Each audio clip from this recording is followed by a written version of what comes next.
ನಿಮ್ಮ ಅವರ ಸಂಬಂಧ ತಂದೆ ಮಗನ ಸಂಬಂಧ ಎಲ್ಲರಿಗೂ ಗೊತ್ತಿರುವಂಥ ವಿಚಾರ. ನಾನು ಅದ್ರ ಬಗ್ಗೆ ಹೆಚ್ಚಿಗೆ ಹೇಳೋಂಥದ್ದು ಇಲ್ಲೇನು ಈಗ ಬೇಡ, ಮಾತು ಬೇರೆ ದಿದ್ದಲ್ಲಿ ನಾನು ಅದೆಲ್ಲ ಮಾತಾಡ್ತೀನಿ. ನಾನು ಅವರ ಕಾಣಿಕೆ ಏನು ಅನ್ನೋದನ್ನು ರಾಜ್ಯಕ್ಕೆ ಗೊತ್ತಿದೆ. ನಮ್ಗೆ ಯಾವ ರೀತಿ ಮಾರ್ಗದರ್ಶನ ಕೊಟ್ಟಿದೆ ಅಂತ ನಮ್ಮ ಬದುಕಿನ ಬದಲಾವಣೆನೇ ನಿಮಗೆಲ್ಲ ಕಾಣ್ತಾ ಇದೆ. ಸಾಧನೆ ನಾನು ಏನು ಹೇಳಲಿ, ಸಾಧನೆ ಎಲ್ಲ ನಿಮ್ಮ ಕಣ್ಣಲ್ಲೇ ಇದೆ. ವಿಕಾಸಸೌಧ ಅಂದರೆ ರಾಜ್ಯಕ್ಕೆ ವಿಕಾಸ ಆಗಲಿ ಅಂತೇಳಿ ವಿಕಾಸಸೌಧ ಕೊಟ್ಟಿದ್ರು. ಉದ್ಯೋಗ ಸೌಧ ಅಂತಂದರೆ ಎಲ್ಲರಿಗೂ ಉದ್ಯೋಗ ಸಿಗಲಿ ಅಂತ ಉದ್ಯೋಗ ಸೌಧವನ್ನು ಅವರು ಕೊಟ್ಟರು. ಪುಟಾಣಿ ಮಕ್ಕಳಿಂದ ಹಿಡಿದು ಬಿಸಿ ಊಟ ಕಾರ್ಯಕ್ರಮದಿಂದ ಹಿಡಿದು ರಾಜ್ಯಕ್ಕೆ ಒಂದು ದೊಡ್ಡ ಆರ್ಥಿಕವಾದಂಥ ಶಕ್ತಿಯನ್ನು ನೀಡಿದವರು. ಇವತ್ತು ಬ್ರಿವೇಜ್ ಕಾರ್ಪೊರೇಷನ್ ಪ್ರಾರಂಭ ಮಾಡಿ ರಾಜ್ಯಕ್ಕೆ ಹೆಚ್ಚು ಹಣ ಶೇಖರಣೆ ಮಾಡಬೇಕಾಗಿತ್ತು ಅಂದರೆ ಅವರು ಕಾವೇರಿಗೋಸ್ಕರನೇ ಅಧಿಕಾರದ ತ್ಯಾಗ ಮಾಡೋಂಥ ಒಂದು ಪರಿಸ್ಥಿತಿ ಬಂದಿತ್ತು. ಮಧ್ಯರಾತ್ರಿ ರಾಜ್ಕುಮಾರ್ ಅಪಹರಣ ಆದಾಗ ಫಸ್ಟ್ ನನಗೆ ಫೋನ್ ಮಾಡಿದ್ರು, ಎಲ್ಲಿದೆಯಾ ಅಂತ.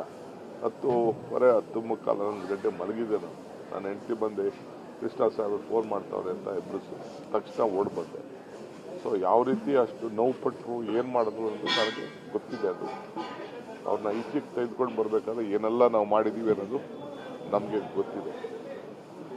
ಅಷ್ಟು ಒಂದು ಆ ರಾಜಕಾರಣದಲ್ಲಿ ಗವರ್ನೆನ್ಸ್, ಕರ್ನಾಟಕ ರಾಜ್ಯಕ್ಕೆ ಒಂದು ಗವರ್ನೆನ್ಸ್ ಅನ್ನೋ ಒಂದು ಪದಕ್ಕೆ, ಆಡಳಿತಕ್ಕೆ ಒಂದು ದೊಡ್ಡ ಶಕ್ತಿಯನ್ನು ಕೊಟ್ಟದ್ದನ್ನು ನಾವೆಲ್ಲ ಕೂಡ ಮರೀಲಿಕ್ಕೆ ಸಾಧ್ಯ ಇಲ್ಲ. ಒಂದು ಉತ್ತಮವಾದಂಥ ಒಂದು ಆಡಳಿತಗಾರರು.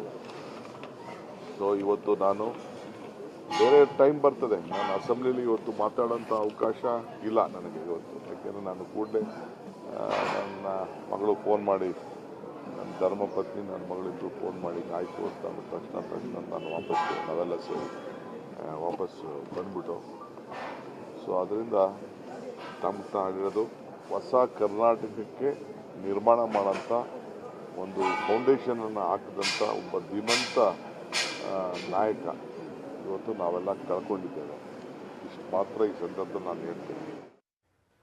ಎಸ್ ಎಂ ಕೃಷ್ಣ ಅವರನ್ನು ತಮ್ಮ ರಾಜಕೀಯ ಗುರು ಅಂತಲೇ ಪರಿಗಣಿಸಿದಂಥವ್ರು, ಜೊತೆಗೆ ಬಹಳ ಹತ್ತಿರದ ಸಂಬಂಧಿ ಕೂಡ. ಸೊ ಡಿ ಕೆ ಶಿವಕುಮಾರ್ ಅವರು ಕೂಡ ಭಾಳ ಭಾವುಕರಾದರು, ಕೆಲವು ವಿಚಾರಗಳನ್ನು ಹಂಚ್ಕೊಂಡ್ರು. ಬನ್ನಿ ಏನು ಹೇಳಿದ್ರು ಕೇಳೋಣ. ಸಂಬಂಧ ತಂದೆ ಮಗನ ಸಂಬಂಧ ಎಲ್ಲರಿಗೂ ಗೊತ್ತಿರುವಂಥ ವಿಚಾರ. ನಾನು ಅದ್ರ ಬಗ್ಗೆ ಹೆಚ್ಚಿಗೆ ಹೇಳೋಂಥದ್ದು ಇಲ್ಲೇನು ಈಗ ಬೇಡ, ಮಾತು ಬೇರೆ ದಿದ್ದಲ್ಲಿ ನಾನು ಅದೆಲ್ಲ ಮಾತಾಡ್ತೀನಿ. ನಾನು ಅವರ ಕಾಣಿಕೆ ಏನು ಅನ್ನೋದನ್ನು ರಾಜ್ಯಕ್ಕೆ ಗೊತ್ತಿದೆ. ನಮ್ಗೆ ಯಾವ ರೀತಿ ಮಾರ್ಗದರ್ಶನ ಕೊಟ್ಟಿದೆ ಅಂತ ನಮ್ಮ ಬದುಕಿನ ಬದಲಾವಣೆನೇ ನಿಮಗೆಲ್ಲ ಕಾಣ್ತಾ ಇದೆ. ಸಾಧನೆ ನಾನು ಏನು ಹೇಳಲಿ, ಸಾಧನೆ ಎಲ್ಲ ನಿಮ್ಮ ಕಣ್ಣಲ್ಲೇ ಇದೆ. ವಿಕಾಸಸೌಧ ಅಂದರೆ ರಾಜ್ಯಕ್ಕೆ ವಿಕಾಸ ಆಗಲಿ ಅಂತೇಳಿ ವಿಕಾಸಸೌಧ ಕೊಟ್ಟಿದ್ರು. ಉದ್ಯೋಗ ಸೌಧ ಅಂತಂದರೆ ಎಲ್ಲರಿಗೂ ಉದ್ಯೋಗ ಸಿಗಲಿ ಅಂತ ಉದ್ಯೋಗ ಸೌಧವನ್ನು ಅವರು ಕೊಟ್ಟರು. ಪುಟಾಣಿ ಮಕ್ಕಳಿಂದ ಹಿಡಿದು ಬಿಸಿ ಊಟ ಕಾರ್ಯಕ್ರಮದಿಂದ ಹಿಡಿದು ರಾಜ್ಯಕ್ಕೆ ಒಂದು ದೊಡ್ಡ ಆರ್ಥಿಕವಾದಂಥ ಶಕ್ತಿಯನ್ನು ನೀಡಿದವರು. ಇವತ್ತು ಬ್ರಿವೇಜ್ ಕಾರ್ಪೊರೇಷನ್ ಪ್ರಾರಂಭ ಮಾಡಿ ರಾಜ್ಯಕ್ಕೆ ಹೆಚ್ಚು ಹಣ ಶೇಖರಣೆ ಮಾಡಬೇಕಾಗಿತ್ತು ಅಂದರೆ ಅವರು ಕಾವೇರಿಗೋಸ್ಕರನೇ ಅಧಿಕಾರದ ತ್ಯಾಗ ಮಾಡೋಂಥ ಒಂದು ಪರಿಸ್ಥಿತಿ ಬಂದಿತ್ತು. ಮಧ್ಯರಾತ್ರಿ ರಾಜ್ಕುಮಾರ್ ಅಪಹರಣ ಆದಾಗ ಫಸ್ಟ್ ನನಗೆ ಫೋನ್ ಮಾಡಿದ್ರು, ಎಲ್ಲಿದೆಯಾ ಅಂತ.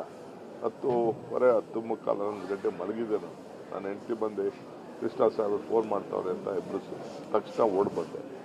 ಸೊ ಯಾವ ರೀತಿ ಅಷ್ಟು ನೋವು ಪಟ್ಟರು, ಏನು ಮಾಡಿದ್ರು ಅಂತ ನನಗೆ ಗೊತ್ತಿದೆ. ಅದು ಅವ್ರನ್ನ ಈಚೆಗೆ ತೆಗೆದುಕೊಂಡು ಬರಬೇಕಾದ್ರೆ ಏನೆಲ್ಲ ನಾವು ಮಾಡಿದ್ದೀವಿ ಅನ್ನೋದು ನಮಗೆ ಗೊತ್ತಿದೆ.